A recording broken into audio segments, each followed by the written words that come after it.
Assalamualaikum warahmatullahi wabarakatuh. Anak-anakku, kita berjumpa kembali pada pertemuan yang kedua. Kita masih membahas tentang bilangan bulat. Untuk itu siapkan buku catatan, simak baik-baik pada sesi hari ini. Nah, kemarin kita sudah belajar sedikit tentang operasi bilangan bulat. Nah, untuk sekarang kita akan menginjak mata bab berikutnya, yaitu bilangan bulat, operasi bilangan bulat yang berkaitan dengan sifat-sifat operasi bilangan bulat. Yang pertama, penjumlahan dan sifatnya. A ditambah dalam kurung min B sama dengan A min B. Nah, sebagaimana contohnya, 5 ditambah dalam kurung min 4 itu sama dengan 5 dikurangi 4 sama dengan 1. Sifat-sifatnya, ya, untuk sifat yang pertama adalah komutatif.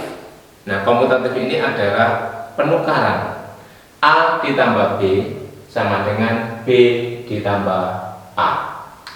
Nah, contoh, 3 ditambah 4 sama dengan 4 ditambah 3. Sifat yang kedua adalah asosiatif, pengelompokan.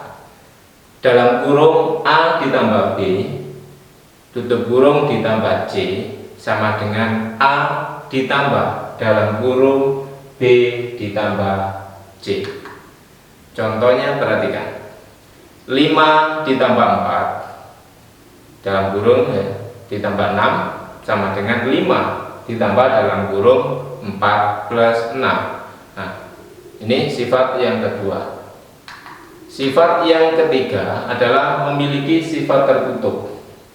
Misalkan A dan B adalah bilangan bulat, maka A ditambah B juga merupakan bilangan bulat. Artinya, semua bilangan, kalau bilangan itu dijumlahkan pada bilangan bulat, maka hasilnya juga bilangan bulat, baik itu negatif atau positif. Nah, sebagaimana contoh, jika A-nya min 4, B-nya min 6, maka A ditambah B sama dengan min 4 ditambah min 6 itu sama dengan min 10. Nah, sifat yang keempat, pada penjumlahan itu memiliki sifat identitas, di mana A ditambah 0 itu sama dengan A.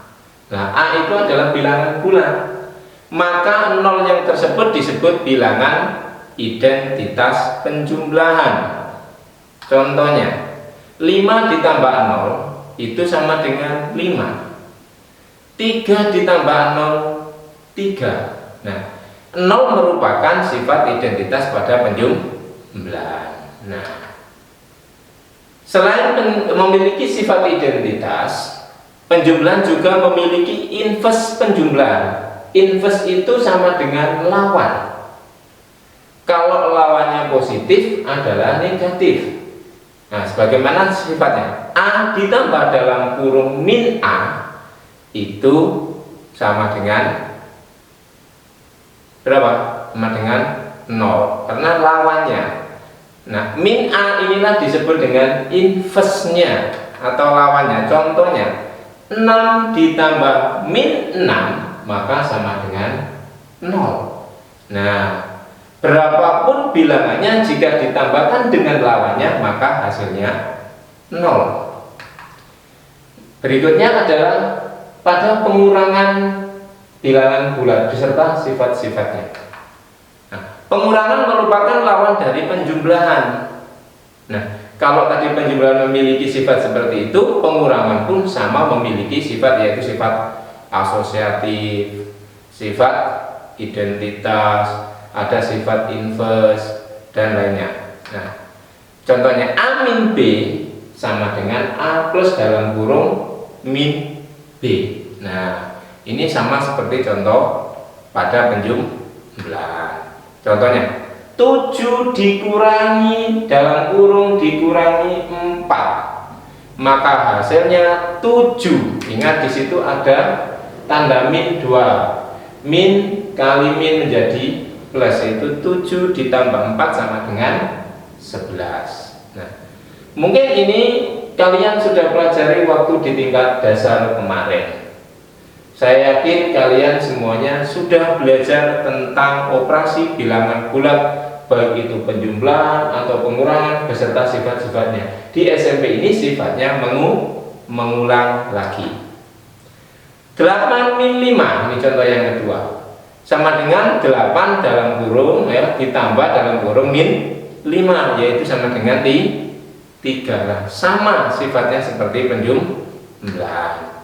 Nah, perkalian selanjutnya adalah pada bab selanjutnya adalah perkalian beserta sifatnya. Ingat, sebelum kita belajar tentang sifat-sifat dari perkalian, ingat perkalian tanda. Nah, plus kalikan plus hasilnya plus, plus dikalikan min hasilnya min, min dikalikan plus hasilnya min.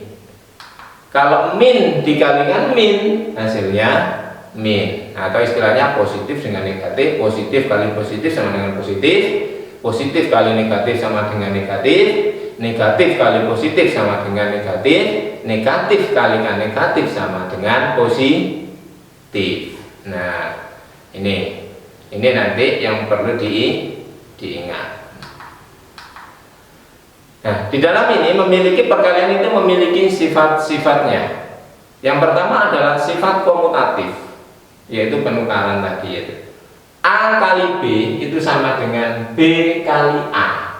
Contohnya 3 kali 5 sama dengan 5 kali 3, itu hasilnya sama, yaitu 15.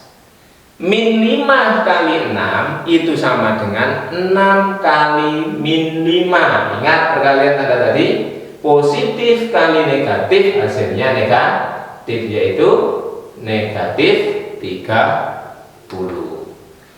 Sifat berikutnya adalah sifat asosiatif, yaitu dikelompokkan ya.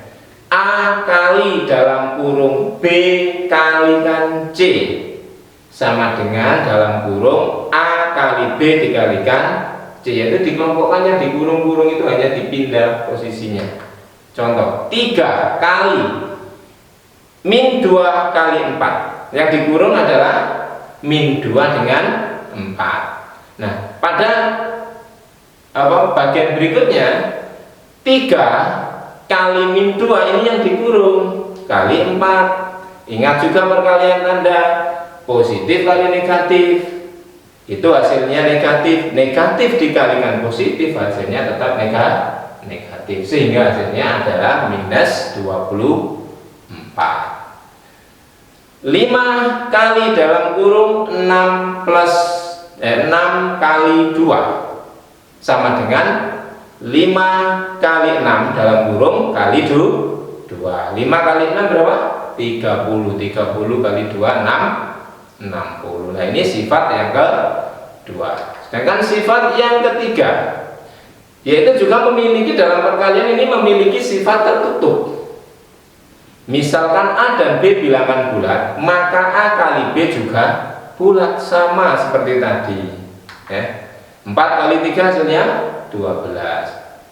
Nah, min 3 kali 6 hasilnya min 18. Ingat, tetap perkalian tanda. Yang keempat, memiliki unsur identitas. Nah, unsur identitas dalam perkalian ini adalah semua bilangan jika dikalikan 1 maka hasilnya bilangannya itu sendiri, sehingga A kalikan 1 maka hasilnya A. Nah, 1 inilah yang merupakan perkalian identitas. Nah, mungkin dari ini kalian lebih paham lagi, nanti bukunya dilihat dan dipelajari. Di LKS juga dipelajari banyak latihan-latihannya. Nah, ini adalah sifat perkalian dan sifatnya. Contohnya, nah ini tadi ya, 3 kali 1 hasilnya 3. Min 7 kali 1 hasilnya min 7. Pengurangan selanjutnya, setelah perkalian ada pembagian ya, maaf bukan pengurangan ya. Setelah perkalian ada pembagian. Pembagian merupakan kebalikan dari operasi perkalian. Nah, pembagian itu merupakan kebalikan operasi perkalian. Nah, hasil pembagian dua bilangan bulat bertanda positif, hasilnya positif. Nah, kalau dua bilangan bulat itu semuanya positif, hasilnya positif. Contohnya 8 dibagi 2, hasilnya 4. Nah, hasil pembagian dua bilangan berbeda tanda, maka hasilnya negatif. Nah, contohnya min 12 dibagi 4, hasilnya min 3. Ini tandanya berbeda, negatif dibagi positif, hasilnya negatif. Nah, itu ingat tadi sama seperti tadi. Nah, agar kalian bisa memahami materi itu, coba nanti di rumah dilihat LKS-nya sebagai latihan. Nah, ini dilihat kegiatan kompetensi 3 halaman 5 di LKS nomor 3 sampai dengan nomor 5. Nah, ini dikerjakan. Selamat mengerjakan. Semoga pada materi hari ini, nanti kita sambung lagi pada materi berikutnya. Cukup tetap semangat dan tetap belajar, dan akhirnya assalamualaikum warahmatullahi wabarakatuh.